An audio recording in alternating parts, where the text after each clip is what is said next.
देश के प्रधानमंत्री आदरणीय श्री नरेंद्र भाई मोदी साहब के आह्वान से आज कड़ोदरा चलथाण विस्तार में एक भव्य तिरंगा यात्रा का आयोजन किया गया था, जिसमें हजारों लोगों ने भाग लिया था।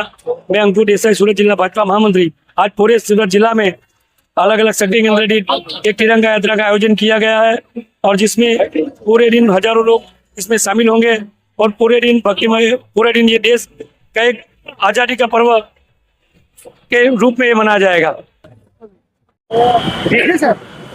आज रोज वडोदरा चलथाण नगरपालिका खाते स्वातंत्र्य पर्वनी उजवણીના ભાગરૂપે વડોદરા નગરપાલિકા દ્વારા ચલથાણ સ્વામી વિવેકાનંદ કોમ્પ્લેક્સ ખાતેથી તિરંગા યાત્રા શરૂ કરવામાં આવી। તિરંગા યાત્રામાં બહોળી સંખ્યામાં નગરના નાગરિકોએ, સ્કૂલના બાળકોએ, વિવિધ સંસ્થાના એનજીઓએ બહોળા પ્રમાણમાં ભાગ લીધો।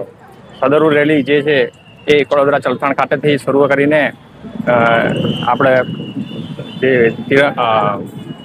શિવાજી ચોક ખાતે સમાપન કરવામાં આવ્યું।